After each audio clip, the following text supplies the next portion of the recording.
নবীজি বললেন, পূর্ব জমানার একজন মহিলা ছিল বড় নামাজি, নামাজ পড়তো মহিলা, কিন্তু তার বাড়ি একটা বিড়াল ছানা ছিল, বিড়াল। এই বিড়ালের গলার মধ্যে রশি বেঁধে বিড়ালটাকে ঘরের মধ্যে বেঁধে রাখতো, খাবার দিত না, মাঝে মধ্যে দিত, মাঝে মধ্যে দিত না। এইভাবে ক্ষুধার্ত থেকে থেকে বিড়ালটা মারা গেল। ক্ষুধার্ত থেকে বিড়াল মারা যাওয়ার কারণে ওই নামাজি মহিলার সমস্ত নামাজ ইবাদতগুলি আল্লাহ কর্মফল নষ্ট করে দিয়ে তাকে জাহান্নামী বানিয়ে দিলেন। সহিহ বুখারীতে নবী বললেন, ওই মহিলাকে আল্লাহ জাহান্নামী বানিয়ে দিলেন। কারণ কি? সে বিড়ালকে কষ্ট দিল, বিড়ালকে মারল, বিড়ালকে খাবার না দেওয়ার কারণে ক্ষুধার্ত বিড়াল মারা গেল। সেই জন্য মহিলার নামাজ তাকে জান্নাতে নেয় নাই, মহিলার রোজাও তাকে জান্নাতে নেয় নাই, মহিলার ইবাদত তাকে জান্নাতে নেয় নাই। কারণ আল্লাহর একটা সৃষ্টিকে সে কষ্ট দিয়েছে। যদি এক বিড়াল মারার কারণে একজন নামাজি নারী যদি জাহান্নামে চলে যায়, তাহলে মানুষ যারা খুন করে তাদের অপরাধ কত কঠিন হবে। কি কথা কর না কেন, জোরে বলেন। যারা মানুষ খুন করে, যারা মানুষকে হত্যা করে, মানুষকে কষ্ট দেয়, মানুষের সম্পদ জোর করে ডাকাতি করে নিয়ে যায়, তাদের পরিণতি কি হবে? তাদের কত ভয়াবহ কঠিন পরিণতি হবে। ইয়া রাব্বি, আমরা জানি না কত ভয়াবহ পরিণতির শিকার তাদের হতে হবে, সে নিজেও জানে না। আল্লাহ কোরআনে বলেন, মান কাতালা নাফসান বিগাইরি নাফসিন আও ফাসাদিন ফিল আরদি ফাকান্নামা কাতালান নাস জামিআ। তোমরা যদি কোনো নিরপরাধ মানুষকে হত্যা করো, একজন নিরপরাধ মানুষকে তুমি মেরে ফেলে দাও, সে হিন্দু হোক, বৌদ্ধ হোক, খ্রিস্টান হোক, শিখ হোক, ইয়াহুদি হোক, নাসারা হোক, যে জৈন হোক, মাজুসি হোক, নাস্তিক হোক, মুসলমান হোক, একজন নিরপরাধ মানুষকে তুমি যদি হত্যা করো, নিরপরাধ, সে কোনো অপরাধ করে নাই, নিরপরাধ মানুষকে তুমি যদি মেরে ফেলে দাও, আল্লাহ কোরআনে বললেন, तमाम দুনিয়ার মানব জাতিকে হত্যা করলে যে অপরাধ, একজন নিরপরাধ মানুষকে মেরে ফেললে সেই অপরাধ। আল্লাহ এখানে মান কাতালা নাফসাম, মানুষের কথা বলেছেন, মুসলমানের কথা আল্লাহ বলে নাই। মান কাতালা নাফসাম বিগাইরি নাফসিন, সে কাউকে হত্যা করে নাই, আও ফাসাদিন, অথবা সে ফ্যাসাদ সৃষ্টি করে নাই, পৃথিবীতে সে রাহাজানি, ধর্ষণ, অন্যায়, জুলুম করে নাই, সে নিরপরাধ একজন মানুষ। তুমি যদি তাকে হত্যা করো, तमाम পৃথিবীর মানুষকে মেরে ফেললে যে অপরাধ, একজন নিরপরাধ মানুষকে মেরে ফেললে সেই অপরাধ। এই জন্য আপনি দেখবেন সারা পৃথিবীর কোন সুফিদের কাছে সব ধর্মের মানুষ যাইত নিরাপত্তার জন্য, শান্তির জন্য, ভালোবাসার জন্য, দয়ার জন্য। কথা বলেন ঠিক কিনা? পৃথিবীর সব সুফিদের কাছে সমস্ত ধর্মের মানুষ যাইত, নিরাপত্তার জন্য যাইত, ভালোবাসার জন্য যাইত, দয়ার জন্য যাইত। প্রিয় মুসলমান, খুব মনোযোগ দিবেন। কোলাউড়াবাসী একজন মহিলার জিন্দেগি বরবাদ হয়ে গেল। কারণ কি? সে একটা বিড়াল ছানাকে কষ্ট দিল, বিড়ালটাকে হত্যা করলো, খেতে দিল না। একটা বিড়ালকে না খেয়ে মেরে ফেলে দেওয়ার জন্য ওই মহিলা জাহান্নামে চলে গেল। এখন আপনাকে প্রশ্ন করি, আপনি খাইলেন কিন্তু আপনার প্রতিবেশী ক্ষুধার্ত, আর আপনি তাহাজ্জুদ নামাজ পড়লেন, নামাজ হবে কিন্তু কবুল হবে না। আবার বলি, বিড়াল মেরে ফেলে দেওয়ার জন্য মহিলার সারা জীবনের নামাজ শেষ, রোজা শেষ। বিড়াল মারার কারণে মহিলার সারা জীবনের নামাজ শেষ, রোজা শেষ, ইবাদত শেষ। তাহলে আপনার প্রতিবেশী ক্ষুধার্ত থাকবে, আর আপনি পেট ভরে খেয়ে তাহাজ্জুদ নামাজ পড়বেন।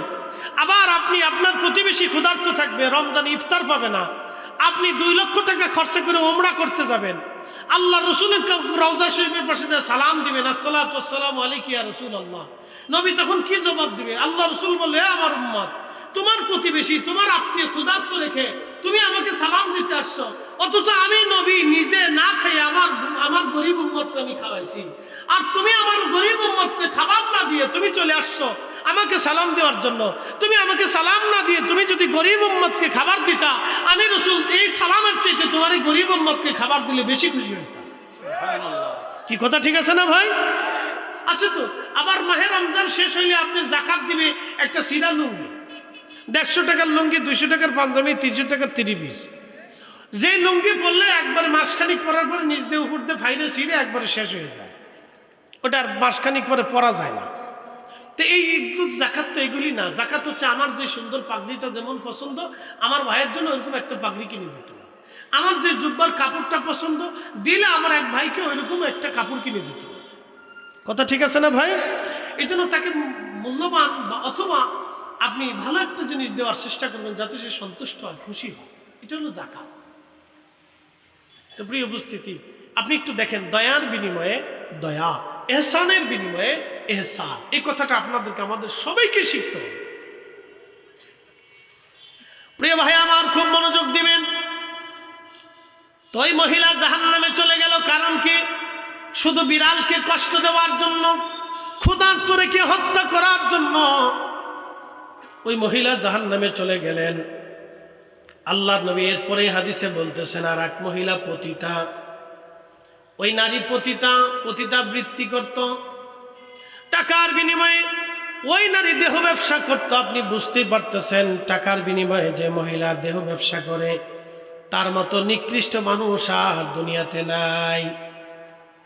পৃথিবীর সমাজ, রাষ্ট্র তাকে মেনে নিতে চায় না, পতিতাদেরকে কেউ মেনে নিতে চায় না। পৃথিবীর সমাজ থেকে বিচ্যুত থাকে, সংসার থেকে বিচ্যুত থাকে, রাষ্ট্র থেকে তারা বিচ্যুত থাকে। তাদের আলাদা বাসস্থান, আলাদা কর্মসংস্থান।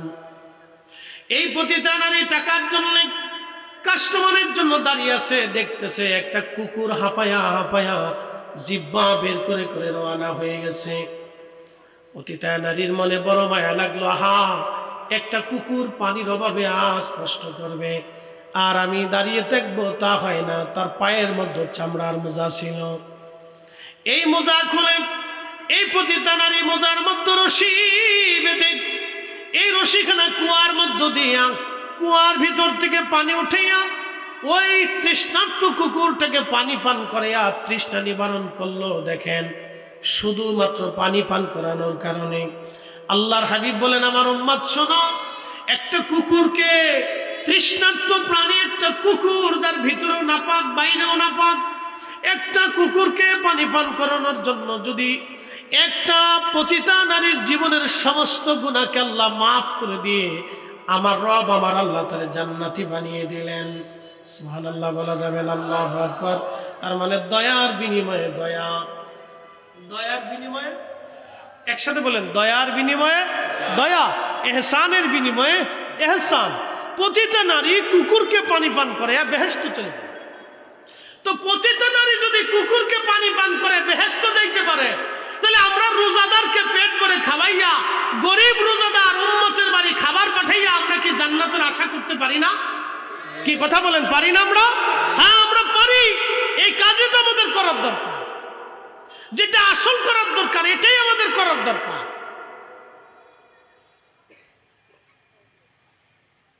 এটাই করার দরকার। এটাই আল্লামা সাহেব কেবলা ফুলতুলি রহমতুল্লাহ শিক্ষা দিয়েছেন তার বড় আওলাদ মুফতি সাহেব হুজুর করে। আল্লাহু আকবার বলবেন না? ওনার সারা জীবনের আমল আমি শুনছি, বড় সাহেবের সারা জীবনের আমল, সারা জিন্দেগি এটা করতে থাকেন। একসাথে বলবেন আল্লাহু আকবার। তাহলে ইহসানের বিনিময় কি? ইহসান, দয়ার বিনিময় দয়া। এরকম যদি আমরা সবাই সবার অবস্থান থেকে চেষ্টা করি, তাহলে দয়ার বিনিময়ে দয়া আসবে। এক পতিতা নারীর কুকুরকে দয়া করার কারণে যদি তার জীবনের সমস্ত গুনাহ যদি আল্লাহ মাফ করে দিয়ে তাকে জান্নাতি বানায় দেয়, তাহলে অবশ্যই আল্লাহ আপনাকেও দয়া করার বিনিময়ে আল্লাহ আপনাকে দয়া করবে। আপনার প্রতিবেশী হিন্দু হোক, বৌদ্ধ হোক, খ্রিস্টান হোক, যে ধর্মের মানুষ হোক, আপনি তাকে খাবার দেন। কুকুর তো কোনো ধর্মের অনুসারী না। কুকুর যদি আল্লাহর সৃষ্টি, সে আল্লাহ জিকির করে, এটা সত্য। কি কুকুর তো একটা প্রাণী, আল্লাহর সৃষ্টি, একটা হাজার লক্ষ মাখলুকের মধ্যে একটা মাখলুক। একটা মাখলুককে যদি খাওয়ানোর কারণে যদি একটা পতিতা নারীর জীবনের গুনাহ মাফ হইতে পারে, তাহলে ক্ষুধার্ত হিন্দুকে খাওয়াইলে কেন আমার গুনাহ মাফ হবে না? ক্ষুধার্ত বৌদ্ধকে খাবার দিলে কেন গুনাহ মাফ হবে না? ক্ষুধার্ত খ্রিস্টানের ঘরে খাবার পৌঁছাইলে কেন গুনাহ মাফ হবে না? ক্ষুধার্ত আমার এক মুসলিম ভাইয়ের ঘরে খাবার পৌঁছাইলে কেন আল্লাহ আমাকে মাফ করবে না? আমরা আল্লাহর কাছে এগুলি মাফের আশা করি। কথা বলেন ঠিক কিনা? আর আল্লাহ মাফ করে দেবে, এটাও সত্য। না হলে এই ঘটনা আল্লাহ ঘটনার কোনো কারণ এই কথাগুলি বলে আমাদেরকে উদ্বুদ্ধ করার কোনো প্রয়োজনই নাই। আল্লাহর নবী এই কথাগুলি শিখাইয়া আমাদেরকে ইহসান করতে, দয়া করতে নবীজি উদ্বুদ্ধ করে দিয়ে গেছে। আল্লাহু আকবার। এই জন্য দয়া করবেন। আমরা খায়রুল উম্মাহ, সর্বশ্রেষ্ঠ জাতি, আমাদেরকে আল্লাহ শ্রেষ্ঠত্ব দিয়েছে। আমরা পৃথিবীর শ্রেষ্ঠ জাত, আমরা কুকুর না। দেখবেন কুকুরে কুকুরে মারামারি করে কিন্তু খুন হয় না, বিড়ালে বিড়ালে মারামারি করে কিন্তু খুন হয় না, মুরগে মুরগি মোরগ মারামারি করে কিন্তু খুন হয় না। আপনি দেখবেন সাপে সাপে মারামারি করে খুন হয় না। এই যে পৃথিবীর ভিতরে প্রাণী প্রাণী মারামারি করে খুন হয় না। শুধু একমাত্র মানব জাতি নিজেরা মারামারি করলে খুন করে, সামান্য কয়টা টাকার জন্য খুন করে, একটা মোবাইলের জন্য খুন করে, কত নারী পরকিয়া করে নিজের সন্তানকে খুন করে। কথা কোন ঠিক কিনা বেঠিক? এরা মানুষ কি করে হয়? এরা মানুষ হয়নি। এটা এখন আপনি মুসলমানের হিসাব পড়ে আসেন, মানুষের হিসাব আগে আসে। মুসলমানের হিসাব আরো পরে আসে। মুসলমান অনেক ঊর্ধ্বের কথা। আসলামতু লিরাব্বিল আলামিন। মুসলিম তো তাকে বলে যে নিজের জীবনের সব কিছুকে আল্লাহর জন্য বিসর্জন করে দেয়, সে তো মুসলিম। কাজী নজরুল লিখেছিলেন, আল্লাহতে পরিপূর্ণ ঈমান কোথা সে মুসলমান, আল্লাহতে পরিপূর্ণ ঈমান কোথা সে মুসলমান, আল্লাহতে পরিপূর্ণ ঈমান কোথা সে মুসলমান, আল্লাহতে পরিপূর্ণ ঈমান কোথা সে মুসলমান। মুসলমান অনেক ঊর্ধ্বের জাত, মুসলমান অনেক ঊর্ধ্বের এক নিয়ামত সত্তা আল্লাহ দুনিয়াতে পাঠিয়েছেন মুসলমান।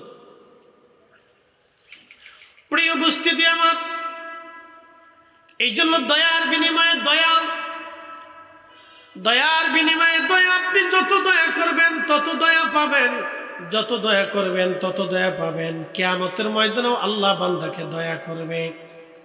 যত দয়া করবেন তত দয়া পাবেন। কিয়ামতের ময়দানে আল্লাহ বান্দাকে দয়া করবে। কেমন দয়া! এমন ঘটনার ভিতরে আসছে, কিয়ামতের ময়দানে একজন ব্যক্তির একটা নেকের অভাব, একটা নেকি হইলে সে জান্নাতে যেতে পারে। আর একজন ব্যক্তির একটা মাত্র নেকি হয়েছে, আর কোনো নেকি তার আমলনামায় নাই। তো দোনোজনই কাঁদতে কাঁদতে জাহান্নামের দিকে চলে যায়। তো একজন আরেকজনকে জিজ্ঞাসা, কি জন্য জাহান্নামে যাও? বলে, আমার একটা মাত্র নেকির অভাব, আল্লাহ আমার এই জন্য জাহান্নামে দিচ্ছে। সারা হাসর মাঠ ভরে আমি একটা নেকির ব্যবস্থা করতে পারি নাই। যার কাছে একটাই নেকি আছে সে বলবে, দেখো আমার তো কোনো নেকি নেই, আমার একটা মাত্রই নেকি, তাহলে তোমারে দিয়ে দিলাম, তুমি নিয়ে যাও। একসাথে বলবেন আল্লাহু আকবার। না না, জোরে বলেন, জোরে জোরে আল্লাহু আকবার। কিয়ামতের ময়দানেও দয়া হবে, দয়ার বিনিময়ে দয়া পাবে।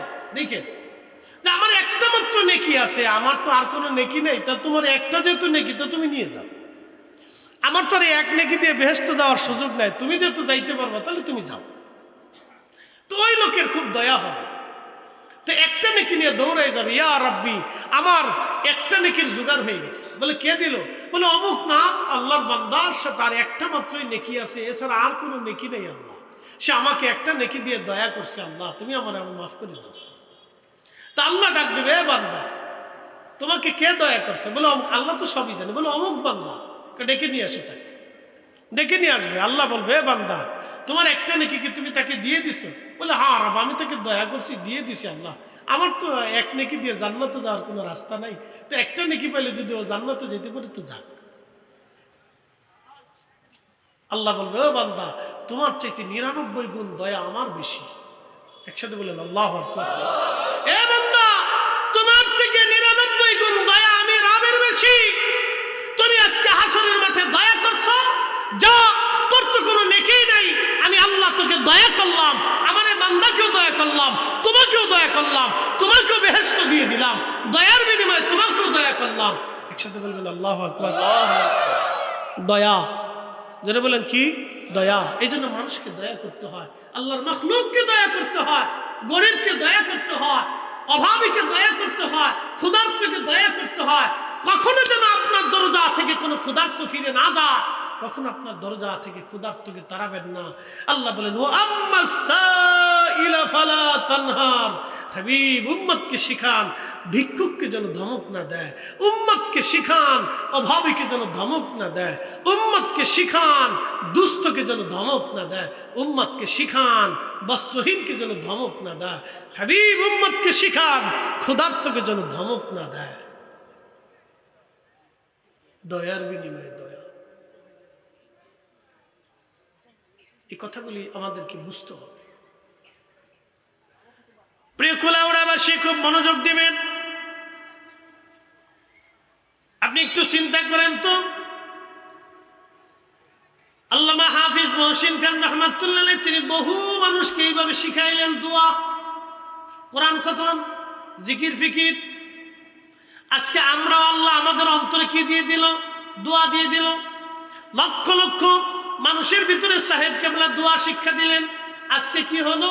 সিলেটের রন্দে রন্দে লক্ষ লক্ষ হাত, কোটি কোটি হাত ওনার জন্য আল্লাহর দরবারে উত্তোলিত হয়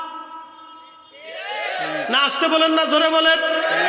সিলেটে তো বহু রাজনীতিবিদ আছে, তাদের জন্য কি এরকম দোয়া হয়?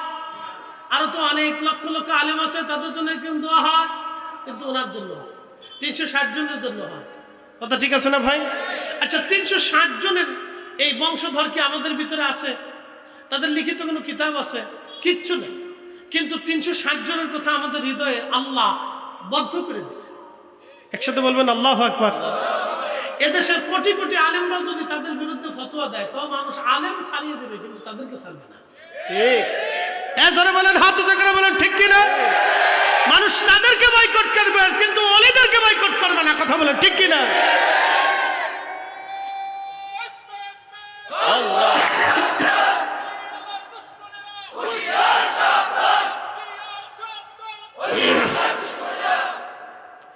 মানুষ তাদেরকে বয়কট করবে, কিন্তু ওলিদেরকে বয়কট করবে না। কারণ ওলিরা সৃষ্টিকে দয়া করত, আল্লাহ তাদেরকে দয়া করতে, তাদেরকে এতটা সম্মান আল্লাহ দিলেন যে আমাদের দিলকে তাদের দিকে রুজু করাই দিলেন, আমাদের দিলকে তাদের মোহাম্মত দিয়ে ভরে দিলেন। আপনি আপনার বাবাকে গালি দেন, আমার বাবাকে গালি দিলে কষ্ট হবে না, কিন্তু শাহজালাল রহমতুল্লাহকে গালি দিলে আমাদের বেশি কষ্ট হবে। কথা ঠিক আছে না? কেন? এটা আল্লাহ সৃষ্টি করে দিয়েছে, এটা আল্লাহ সৃষ্টি করে দিয়েছে। কষ্ট লাগে, ব্যথা লাগে। ওনাদের বিরুদ্ধচারণ করলে আমাদের অন্তরে ব্যথা লাগে। তাকে মানুষের কাতারে আমরা রাখতে মন চাই। যেমন আমাদের একদল আছে যারা 8 টাকার তারাবি বানাবে, তারা ইমামুল আজম আবু হানিফা রহমতুল্লাহর সমালোচনা করে। যখন তার সমালোচনা করে তখন আমাদের কলিজার ভিতরে আগুন জ্বলে ওঠে। কথা বল, ঠিক কিনা? তো ইমামের প্রতি মোহাম্মত কে সৃষ্টি করে দিয়েছে? আল্লাহ সৃষ্টি করে দিয়েছে। কেন? ওনারা ইহসান করতেন, দয়া করতেন। ওনারা দয়া করতেন, ইহসান করতেন, দয়া করতেন। তো প্রিয় উপস্থিতি, দয়ার বিনিময়ে দয়া। কিয়ামতের ময়দানে আল্লাহ দয়া করবে। আল্লাহ দুনিয়াতে আপনি দয়া করছেন, কিয়ামতের ময়দানে এই দয়াগুলি আল্লাহ আপনাকে নিয়ে বলবে, বান্দা তুই অপরাধ করছিস? বলে হ্যাঁ রব, ভুল হয়ে গেছে। আল্লাহ আমি অপরাধ করে ফেলছি, আল্লাহ আল্লাহ আমি অন্যায় করে ফেলছি, আল্লাহ আল্লাহ আমি নামাজ ছেড়ে দিয়েছি, আল্লাহ আল্লাহ আমি রোজা ছেড়ে দিয়েছি। আল্লাহ তখন বলবো, বান্দা তুমি ওই বান্দারে দয়া করছিলে, তুমি ওই মাখলুকের দয়া করছিলে, ও বান্দা তুমি ওই আমার ওই বান্দারে দয়া করছিলে, যাও তুমি যে দয়া করছিলে আমি আল্লাহ তোমার থেকে 99 গুণ দয়া বেশি, আমি আল্লাহ দয়ার কারণে তোমার মাফ করে দিলাম। এই জন্য দয়ার বিনিময়ে দয়া, দয়ার বিনিময়ে দয়া, এই কথাগুলো আমরা ভুলেই গেছি। এই জন্য প্রতিবেশী আত্মীয় স্বজন যারা আছে তাদের খোঁজ খবর নেবেন, তাদের খোঁজ খবর নেবেন। তারা ভালো খাইলো কিনা, পড়লো কিনা নিবেন। বাড়িতে ভালো খাবার রান্না হলে তাদেরকে এনে খাওয়াবেন। আল্লাহ কবুল করুক, সকলে বলেন আমিন।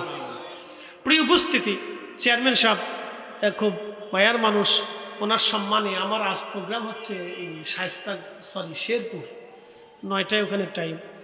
তো চেয়ারম্যান সাহেব বললাম যে ভাইজান আমার তো সময়ের স্বল্পতা, শুধু আপনার সম্মানে মাগরিবের পরে একটু সময় দেওয়া যাবে। উনি বললেন ঠিক আছে আসেন, আলহামদুলিল্লাহ। তো যাই হোক, আল্লাহ কবুল করুক। আমাদের হাবিজ শাহ হুজুরকে যেন আল্লাহ তার আখিরাতের মর্যাদাকে বুলন্দ করে দেয়। ওনাদের মতো মানুষ ছিল বিধায় আমরা কিছু আলেম পাইছি। কথা ঠিক আছে না ভাই? ওনাদের মতো মুহিব্বিনরা ছিল বিধায়, ওনাদের ত্যাগ তিতিক্ষার বিনিময়ে আমরা কিছু এরকম আলেম পাইছি। যারা আমাদেরকে সঠিক পথের দিশা দিচ্ছেন, আউলিয়া কেরামের পথে, যেই পথে চললে মানুষ চিরদিন মুক্তি পায়। তবে একটা কথা সারা জীবন মনে রাখবেন, আচ্ছা সারা জীবন মনে রাখবেন, একটা কথা সারা জীবন মনে রাখবেন, বাংলাদেশের সমস্ত রাজনৈতিক দল একদিন নিঃশেষ হয়ে যাবে, কিন্তু আকায়েদে আহলে সুন্নাত ওয়াল জামাত, আউলিয়া কেরামের জামাত কিয়ামত পর্যন্ত টিকে থাকবে। হাত উঁচা করে বলেন ঠিক না বেটে? আল্লাহ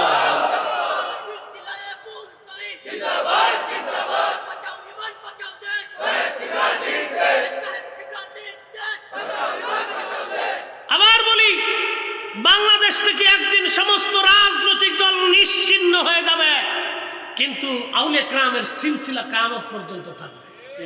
এই বিশ্বাস হয়নি আপনাদের? জোরে বলেন হয়নি? আবার জোরে বলেন হয়নি? রাজনীতি কে কোনটা করবেন সেটা আপনার বিষয়, কিন্তু সিলসিলা এটা আমাদের প্রাণের দাবি। আহলে সুন্নাত ওয়াল জামাত এটা আমাদের ঈমানের দাবি। কথা বলেন ঠিক না বেটা? এই জামাত থেকে কখনো বিচ্যুত হবেন না, সাবধান। আপনাদেরকে বলে দিয়ে যাচ্ছি, কে কোন রাজনীতি করে সেটা আপনার ফাংশন, কিন্তু এই জামাত কিয়ামত পর্যন্ত টিকে থাকবে। এটা আমাদের বাক্য না, এটা আল্লাহর ওয়াদা। একসাথে বলেন কার ওয়াদা? আল্লাহর ওয়াদা। যদি বিশ্বাস না করেন তো ইমাম সুয়ুতী রাহিমাহুল্লাহ আল-হামিল ফুলাল মুজাল্লাদুস সানি পড়ে দেখবেন। এই বিষয়ের উপর একটা রাসালাই লেখা আছে, কিতাবই লেখা আছে, যে পৃথিবীতে প্রত্যেক যুগে যুগে প্রত্যেক সময়ে 40 জন আব্দাল থাকে, ওলি থাকে, জায়গায় জায়গায় কুতুব থাকে, শহর শহর ওলি থাকে, দেশে দেশে মুজাদ্দিদ থাকে। আল্লাহ প্রত্যেক 100 বছরে দিনকে সংস্কারের জন্য মুজাদ্দিদ প্রেরণ করেন। আল্লাহ তার বড় বড় ওলিদেরকে তৈরি করেন, কিয়ামত পর্যন্ত তাদের এই সিলসিলা পৃথিবীতে জিন্দা থাকবে। একসাথে বলবেন আল্লাহু আকবার, আল্লাহু আকবার। এই কথা সারা জীবন মনে রাখবেন। ওয়ালতাকুম মিনকুম উম্মাতুন ইয়াদউনা ইলাল খায়র, কিয়ামত পর্যন্ত এটা প্রবাহিতভাবে চলমান থাকবে। কিন্তু রাজনৈতিক দল একদিন না একদিন নিঃশেষ হয়ে যাবে, হারিয়ে যাবে, খুঁজেও পাওয়া যাবে না। কিন্তু সিলসিলার ভিতরে দামনকে মজবুত করে ধরে রাখেন। কিয়ামত পর্যন্ত সিলসিলার ভিতরে দোয়া চলবে, ইসালে সওয়াব চলবে, দোয়া চলবে, কোরআনখানি চলবে, মাহফিল চলবে, আর মরহুমাদের জন্য দোয়া চলতে থাকবে।